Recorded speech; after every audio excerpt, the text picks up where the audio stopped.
किस्मों के बारे में मालूमात हासिल करेंगे। जाविये ये 7 किस्म के होते हैं। तो सबसे पहले हम एक नुक्ता लेते हैं, यहाँ पर मैं इसका नाम ए देता हूँ और ए से एक शुआ बना रहा हूँ इस तरह। अब इसी शुआ पर एक दूसरी शुआ में बना रहा हूँ इस तरह। तो दोनों शुआएं एक के ऊपर एक हैं।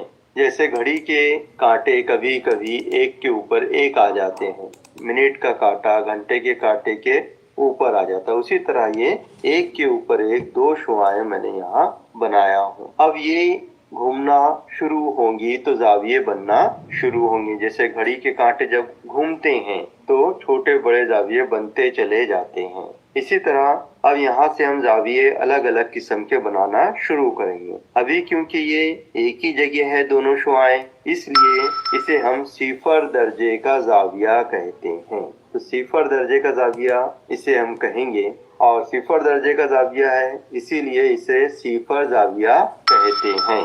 यहाँ ये बात याद रखिए कि दोनों शुआएं एक के ऊपर एक है, यानी अभी यहाँ से जाविया बनना शुरू नहीं हुआ है, यानी ये सिफर दर्जे पर है दोनों शुआएं, इसलिए हम इसको सिफर जाविया कहते हैं। अब इसके बाद हम देखेंगे जाविये हाद्दा किसे कहते हैं।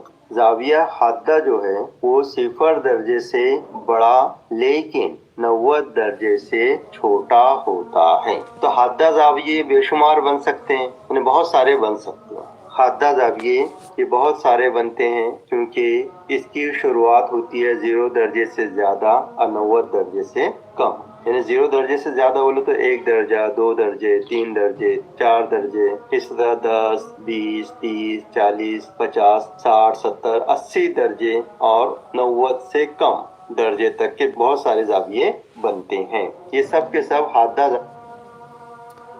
अजान हो रही है फ्रेंड, अजान सुनने के बाद इंशाल्लाह दोबारा ओपन करते हैं।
ये कहलाएंगे।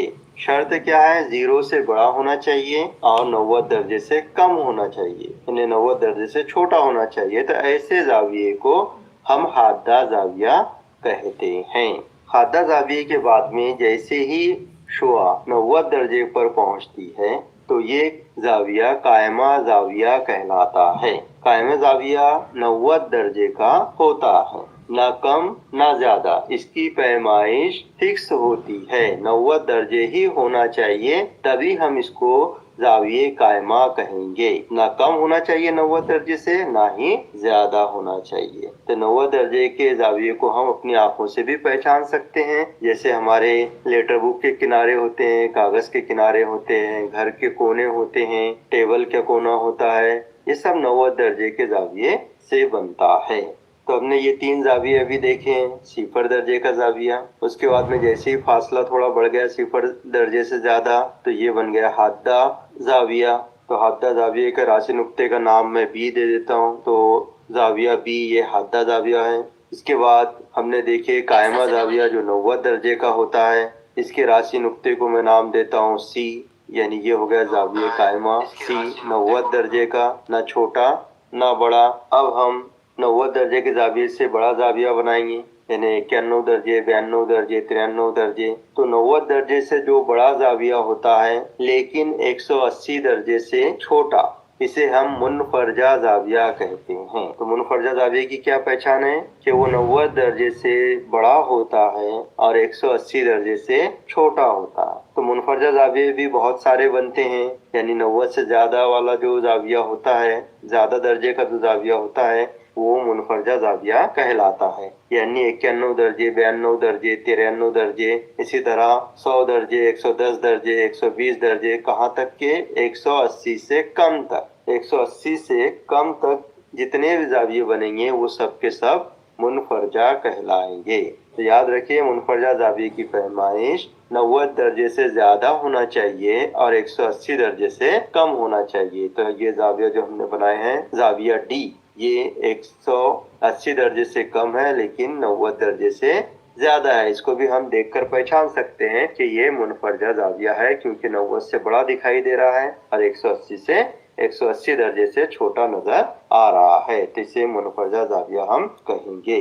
अब हम मुनफरजा जाविये के बाद में मुस्तकीम जाविया बनाएंगे। मुस्तकीम का मतलब ही होता है सीधा।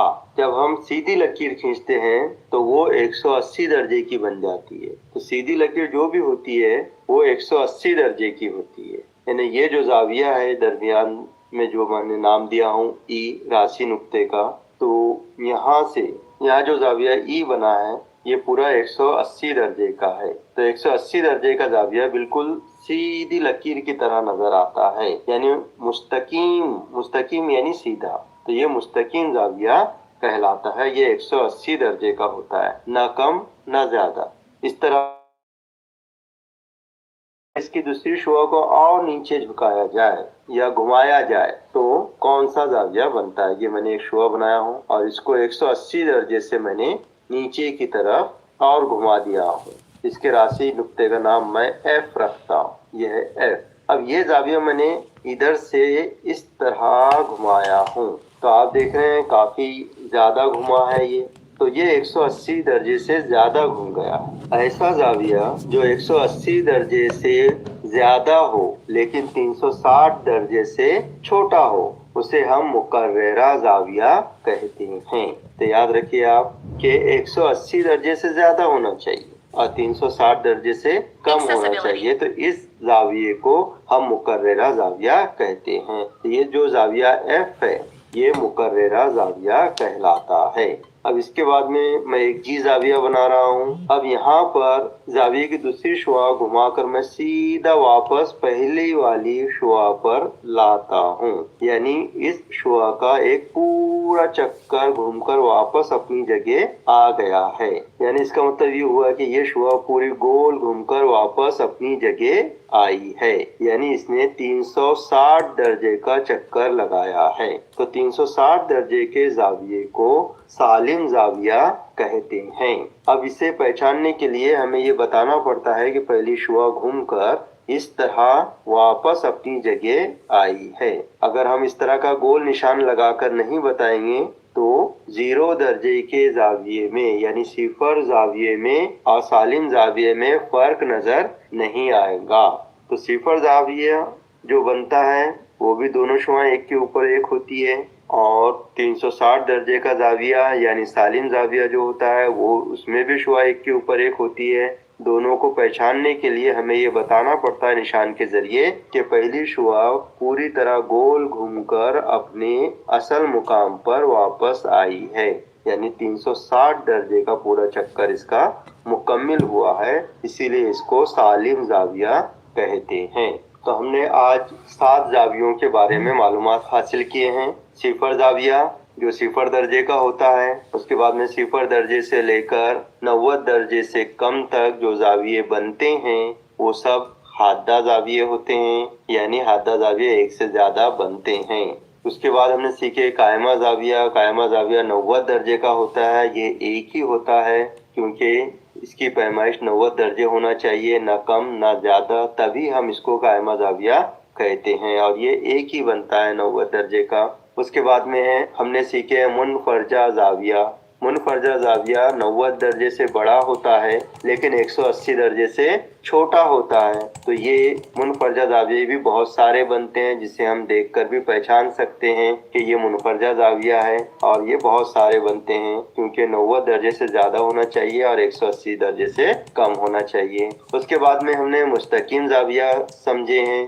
ये 180 दर्जे का होता है, ये एक ही बनता है, ना कम ना ज्यादा, बराबर 180 दर्जे होना चाहिए, तभी हम इसको मुस्तकीम जाविया कहते हैं। उसके बाद में 180 दर्जे से ज्यादा लेकिन 360 दर्जे से कम का जो जाविया होता है वो मुकर्ररा जाविया कहलाता है। ये जाविये भी एक से ज्यादा बनाए जा सकते हैं क्योंकि 180 से ज्यादा होना, 360 से कम होना, तो इसके दरमियान में बहुत सारे जाविये बन सकते हैं। इसी तरह जो आखिरी जाविया हमने देखे हैं सालिम जाविया, यानी 360 दर्जे का जाविया, इसको हम सालिम जाविया कहते हैं।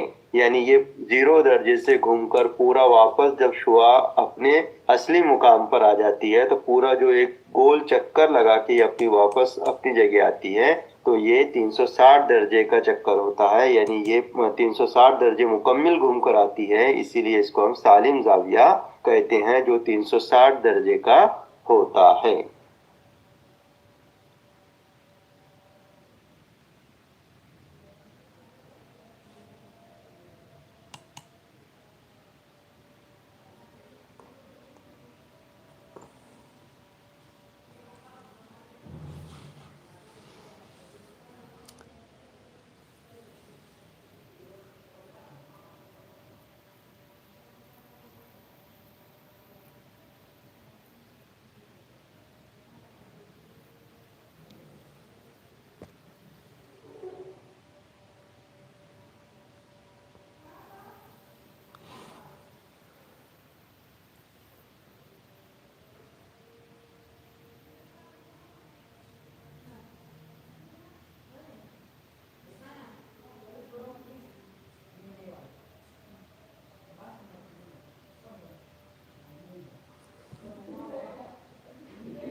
Hi, welcome to Math Antics. We're continuing our series on geometry, and today we're going to learn about angles. In our last video, we learned about points and lines, and that's good because we're going to need lines to make angles. So let's start with a couple of lines that are in the same plane. We're only going to be dealing with two-dimensional geometry in this video. These lines are conveniently called line AB and line CD. Now, the important thing to notice about these two lines is that they're pointing in exactly the same direction. So even if we extend them forever, they would never cross or even get closer together. When two lines are arranged like this, we call them parallel. Now, you've probably heard the term parallel before, like parallel parking or a parallel universe or parallel bars.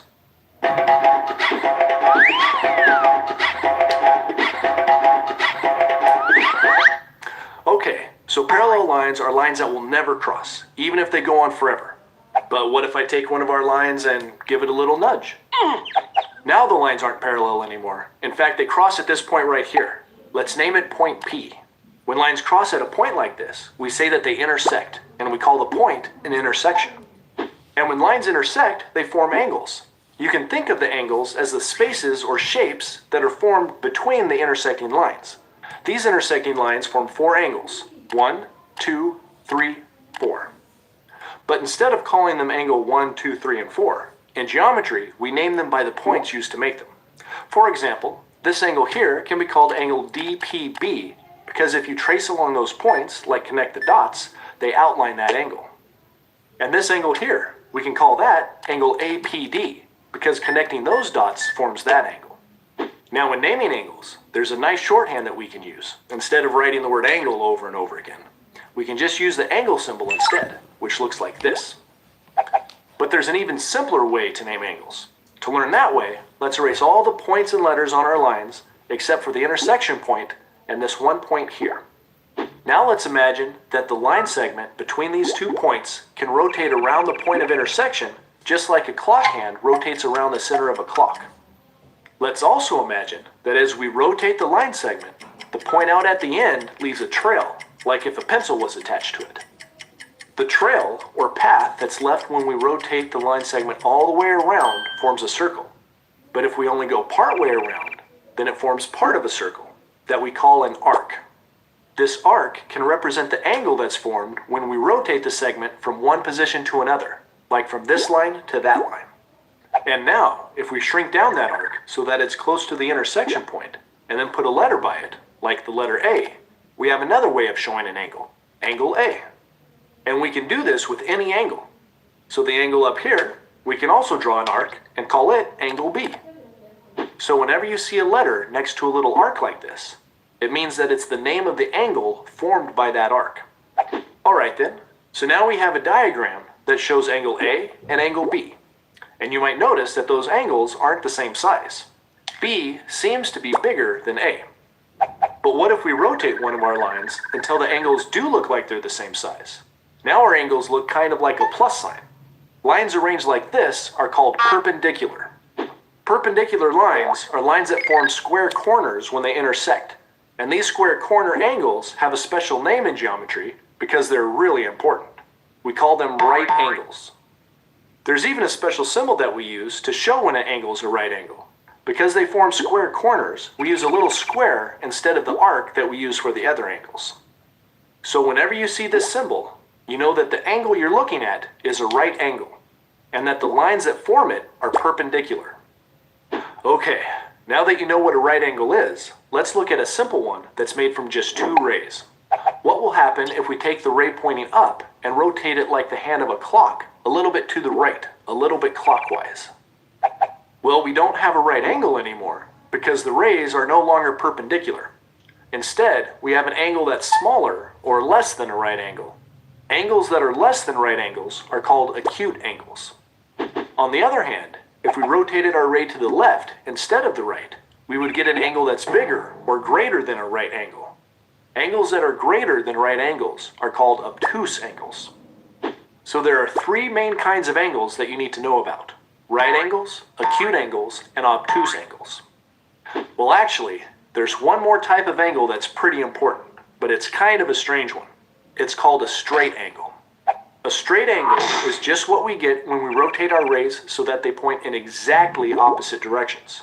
The result looks just like a straight line, which is why it's called a straight angle. Alright then, there's just a few more important geometry terms that we need to learn in this video. Let's look at our simple right angle again that's made from 2 rays. But this time, let's draw a third ray that cuts that right angle into 2 smaller parts. Now because the angle that we divided up was a right angle, we know that the 2 smaller angles combine to form a right angle. And in geometry, any 2 angles that combine to form a right angle are called complementary angles. And we can do the same thing with a straight angle. If we take a straight angle made from 2 rays and divide it with a third ray, 2 new smaller angles are formed. And those 2 angles combine to form a straight angle. We call these angles supplementary angles.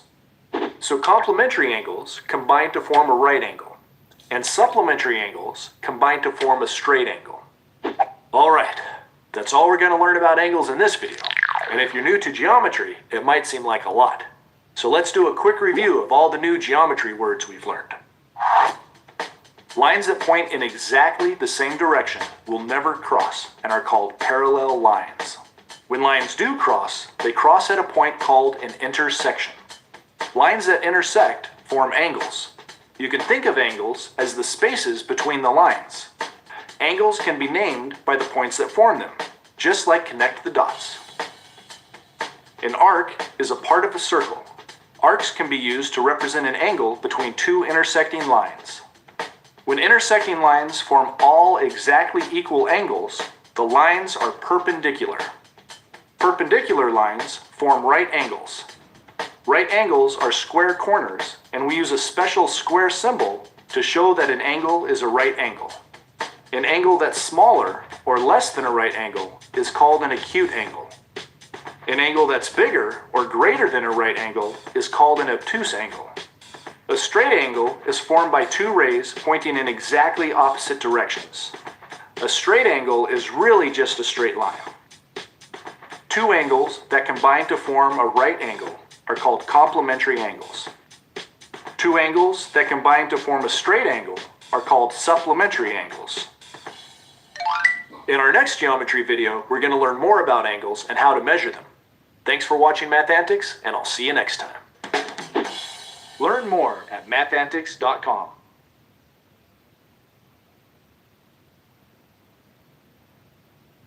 Founded in 1989, GRATE has equipped itself with a robust lineup of manufacturing equipment. 2 tilting furnaces for brown-fused alumina and 4 for white-fused alumina, 7 granulation production lines, 2 heat treatment production lines, and 3 ceramic coating production lines. Our state-of-the-art intelligent systems stand at the forefront of our operations, enabling precise control and monitoring of every detail in the processes of smelting, granulation, calcination, and coating. These systems significantly reduce human operational errors, ensuring the stability and consistency of our product quality. At GRATE, we house 1 chemical laboratory, 3 physical testing laboratories, and a dedicated quality inspection team of over 20 professionals. Our laboratories are not only fully equipped but also integrated with a QR code traceability system. This innovative system allows for test results to be directly fed into our company data.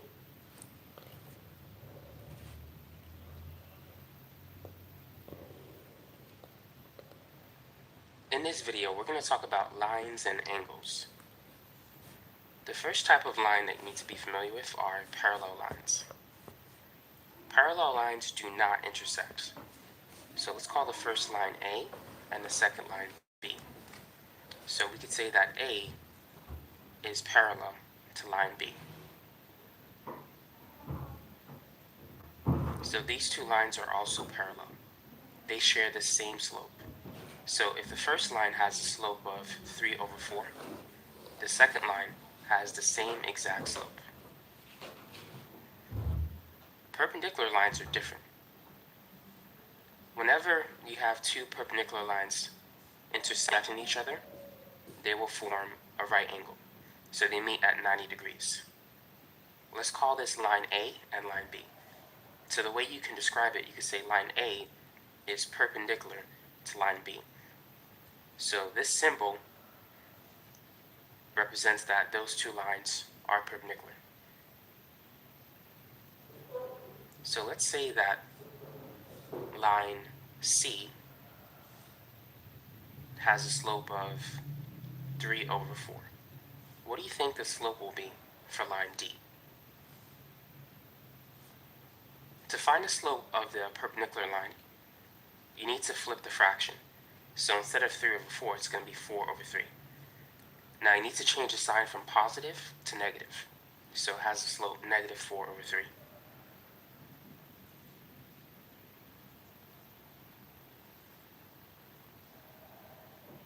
When you have a third line that intersects 2 parallel lines, that third line is the transversal. So let's say this is line A and B. So if A is parallel to B, then C is going to be the transversal. We'll call this angle 1, 2, 3, 4, 5, 6, 7, 8. Angles 3, 4, 5, and 6 are known as interior angles. When you think of the word interior, what do you think of? Interior means on the inside. So those 4 angles, 3, 4, 5, 6, they're in between or on the inside of the 2 parallel lines. Angles 1, 2, 7, and 8 are known as exterior angles because they're outside of the 2 parallel lines.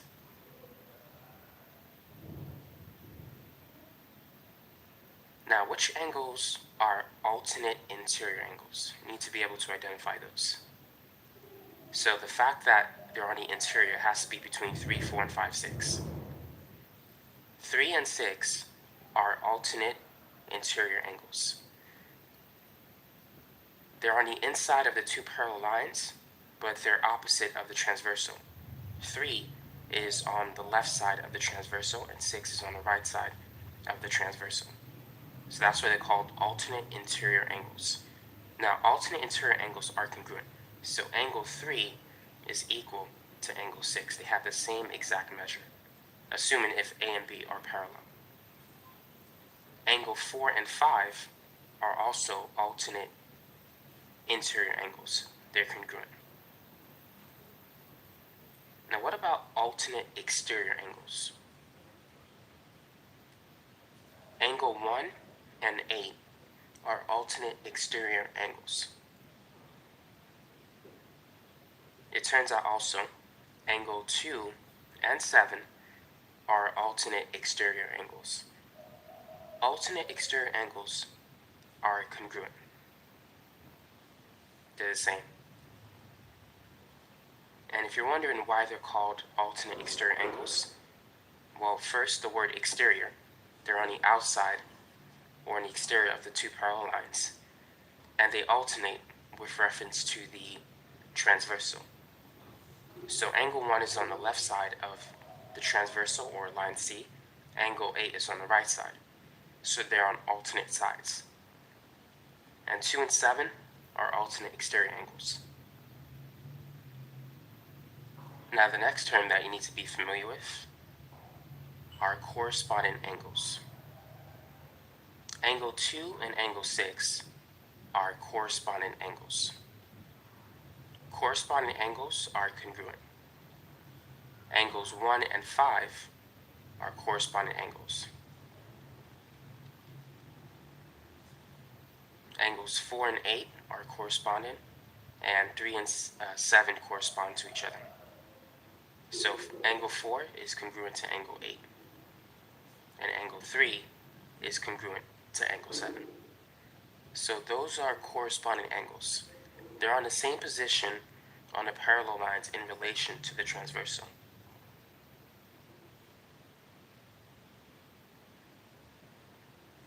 So if you look at 2 and 6, they're both on the right side of the transversal, and they're both above the two parallel lines. If you look at 3 and 7, they're both on the left side of the transversal, and they're both below the parallel lines. So they're in the same position on the parallel lines. In this case, they're both below it, and they're both on the left side of the transversal. Now, there's some other terms that you need to be familiar with as well. The next term is consecutive interior angles. So 4 and 6 are consecutive interior angles.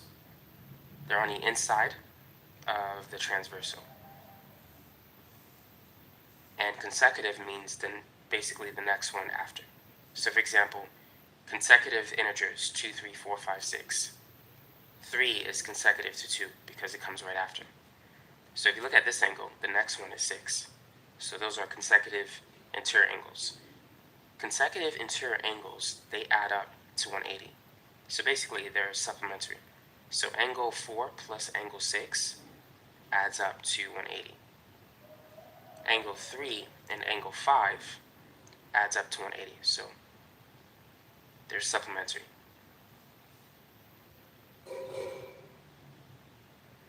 Now, the last term you need to be familiar with are vertical angles. So whenever you have two lines that intersect each other, they will form vertical angles. Let's say this angle is 50, this angle is also 50. Vertical angles are congruent. 1 and 4 are vertical angles, so 1 and 4 are congruent. 2 and 3 are vertical angles. 7 and 6 are vertical angles, so they equal each other. And 5 and 8 are congruent to each other. So those are vertical angles. So anytime you have a transversal or a third line that intersects two parallel lines, you're going to have a lot of congruent angles. So just make sure you're familiar with those terms. Now, the next term that you need to be familiar with are complementary angles. So let's say that line A and line B are perpendicular to each other.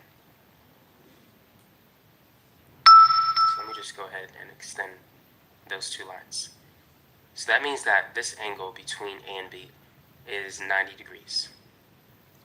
But let's draw a line. Let's say this angle is 30. And let's call this line C. And let's call this vertex V. So angle CVB is 30 degrees. What is angle AVC?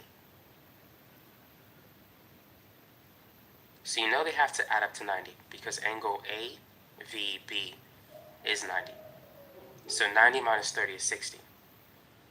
So therefore, these two angles are complementary. They add up to 90. So angle AVC plus angle CVB has to add up to angle AVB. So that's an example of complementary angles. They add up to 90. The next one that you need to be familiar with are supplementary angles, which we briefly talked about before. Supplementary angles add up to 180. So let's say if you have a straight line.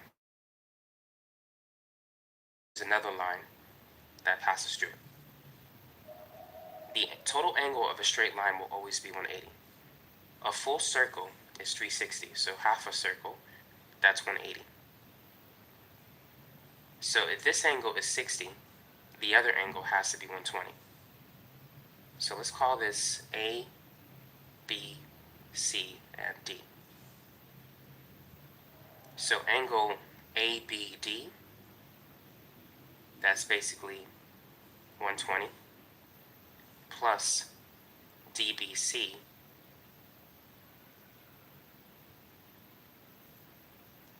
which is 60, is equal to basically the straight line, ABC, which is 180.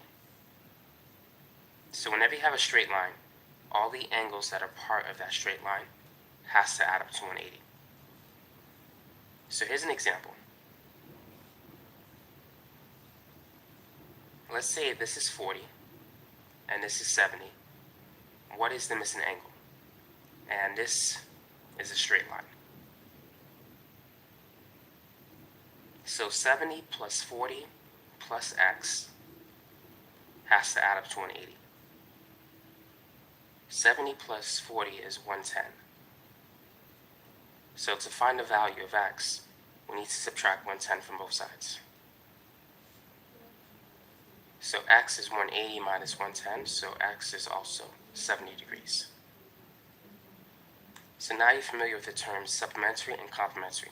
So keep in mind, if two angles are complementary, that means that they add up to 90 degrees. If two angles are supplementary, they add up to 180 degrees. So now let's go over a few practice problems.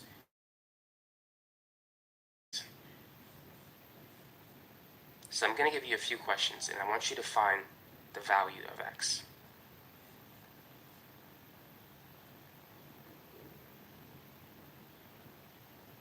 So in the first example, what is the value of x? Now these two angles are congruent. They're vertical angles. So therefore x is simply 70. In the second example, these two form a linear pair. They're supplementary because they form a straight line when you add it together. So therefore 80 plus x is equal to 180. So x is going to be 180 minus 80, so x is 100 degrees. So some of these problems are not going to be very difficult.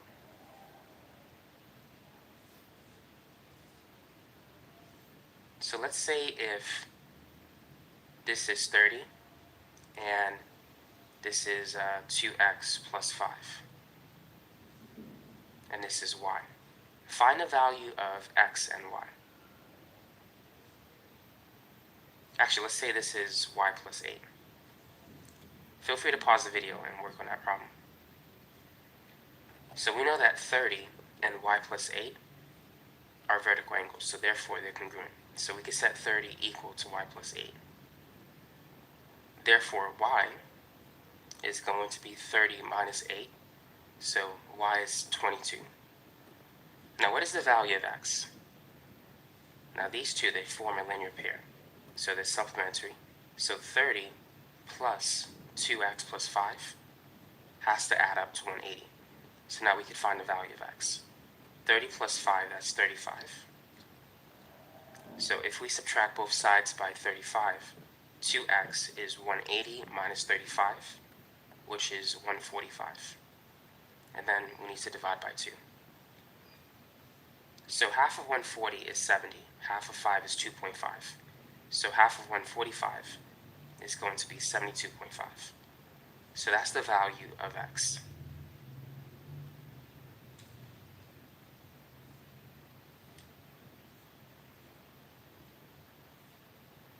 Let's say this angle is 35. What is the value of x? Let's call this A, B, C, and D. So, and let's say that angle ABC is a right angle. What is the value of angle DBC? Or basically, what is the value of x? So, because this is a right angle, it represents 90 degrees. Therefore, angle ABD, which is 35, must add up to, well, angle ABD plus angle DBC, which is x. They have to add up to angle ABC, which is 90. So basically, these two angles are complementary. So x is simply 90 minus 35, which is 55.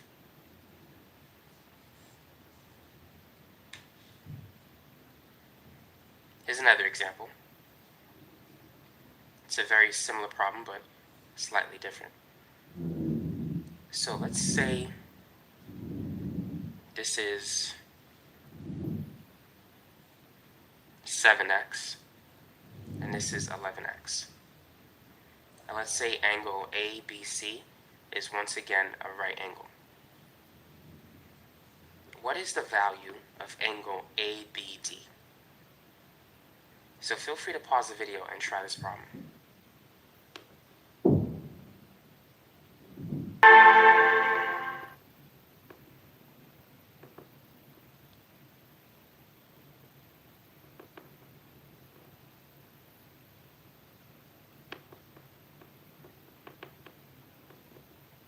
Office की politics से लड़ो या अपनी uncomfortable pant से, सुकून का सांस लेना भी अजाब है। तो मैंने मंगवाई गॉड्रॉप की cotton pants and trust me, मेरी टिल डेट की सबसे बेस्ट शॉपिंग। इसका फैब्रिक इतना सॉफ्ट है कि चाहे जितना मर्जी वर्क प्रेशर हो, मैं सारा दिन कंफर्टेबल रहता हूँ। और फिट ऐसी कि लगता है ना ओवर ड्रेस्ड हूँ और ना ही अंडर ड्रेस्ड हूँ। अब ऑफिस हसल सॉर्टेड है पर पैंट्स भी, so what are you waiting for? अभी कॉटन पैंट्स मंगवाओ और सुकून में आओ। गॉड्रॉप, your ultimate comfort partner.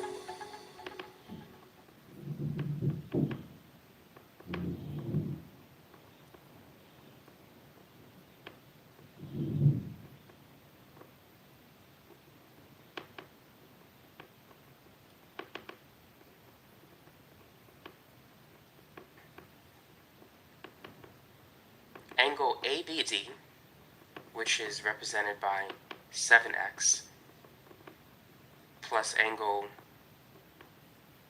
DBC, which is represented by 11x, they have to add up to 90. So we can say that 7x plus 11x is 90. So now let's find the value of x. So 7 plus 11 is 18. And 90 divided by 18 is 5. So x is equal to 5. But our goal is to find a measure of angle ABD, not simply the value of x. Angle ABD, keep in mind, it's 7x. So our goal is to find the value of 7x. So that's 7 times 5, which turns out to be 35 degrees. if we wanted to find the angle of angle DBC, that's 11x, 11 times.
Friend net का बहुत मसला है,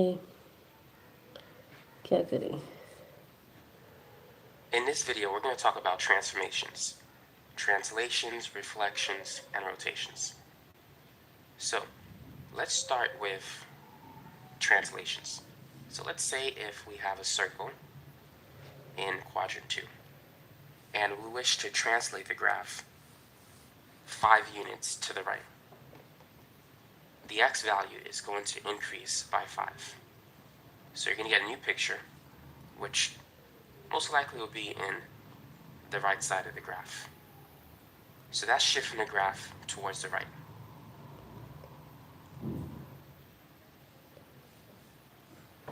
Now let's say if we have a translation that's 5 units down.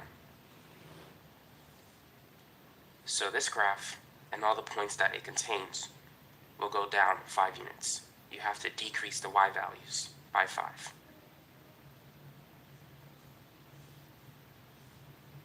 Now let's say if you have a figure in quadrant 3, and let's say we wish to translate the graph, let's say 7 units to the right, and let's say 5 units up. So we're going to have to travel 5 units up, and then 7 units to the right. So most likely the graph will be in quadrant 1. So that's the main idea behind translation. So basically you're moving the same image either to the left, to the right, up, or down a coordinate plane. But let me give you a specific example. So let's draw a graph first.